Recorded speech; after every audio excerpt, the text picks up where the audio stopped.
Hi guys, and welcome back to class. Today we are going to start off with drawing a sketch of the courthouse where Browder versus Gale was tried.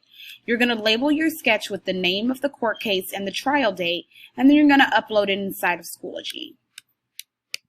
When you're making your sketch, I want you to think about where do the defendants sit, the plaintiffs, the judges, the spectators, and the media. Where do the U.S. and Alabama flags hang? And where do the witnesses testify? What other physical details should be in the courtroom?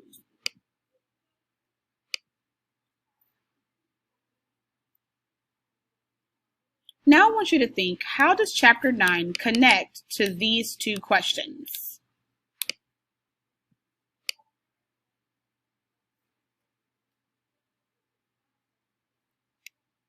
On page 87, the title part for Part 2 of Claudette Colvin, Twice Toward Justice reads two epigraphs.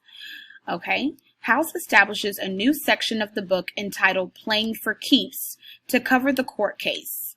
In the next several lessons, you will examine why the court case marks a new section. So let's read this on page 87. With all the boycotts, sit-ins, and marches, what was it about this court case that changed relationships of blacks and whites in America and the world? Page 87.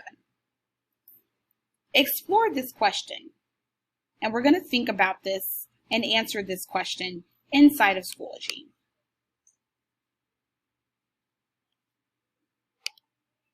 Today's lesson in our reveal stage, our content framing question says, what does a deeper exploration of the Browder versus Gale court case reveal? And our experiment stage, how does listening for purpose work?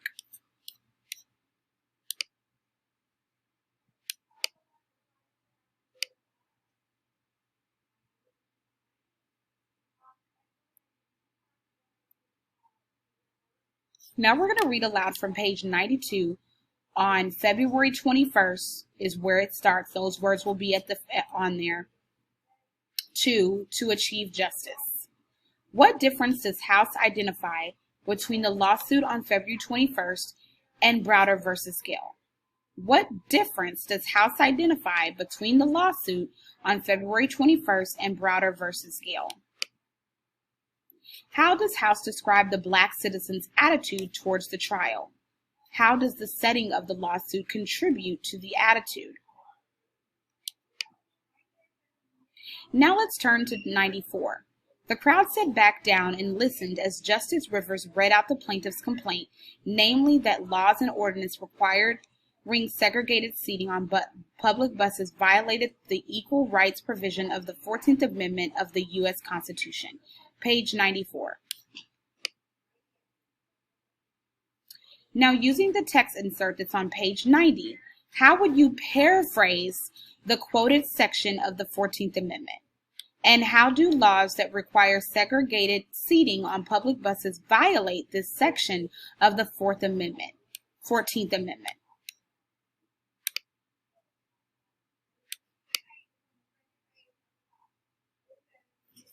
Identify and consider how the text structure of Claudette Colvin, Twice Towards Justice, clarifies the purpose of the text. Now reading pages 96 through 100, ask yourself these two questions. What do you notice about the structure of the court scene, and how does this structure develop your understanding of the purpose of this scene?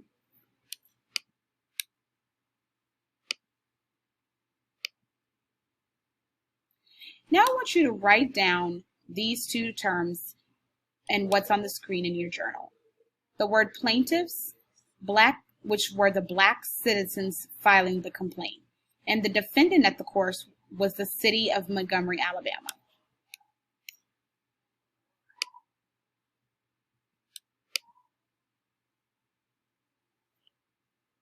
So you're going to create a T-chart, and you're going to label the left column defendant and the right column plaintiff.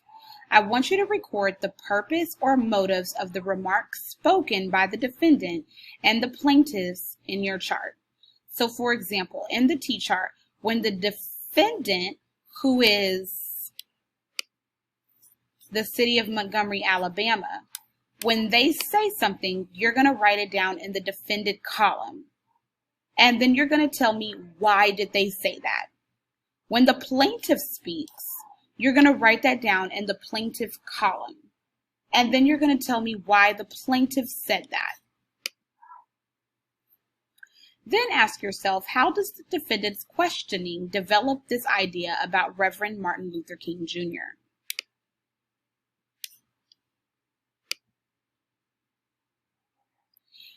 Now looking at this quote on page 82, Fred Gray knew well that all their lives Black people have been taught to defer to whites.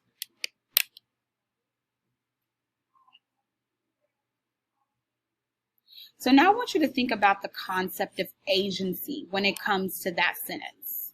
And then I want you to read the last paragraph on page 82.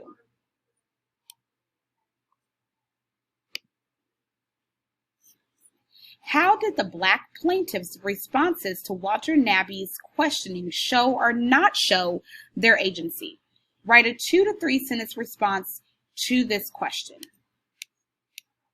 To end this lesson, we're going to answer the question, what does a deeper exploration of the Browder v.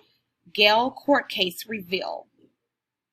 And looking at this quote, write 2 ways that Browder versus Gale has begun to change the relationships between Blacks and whites.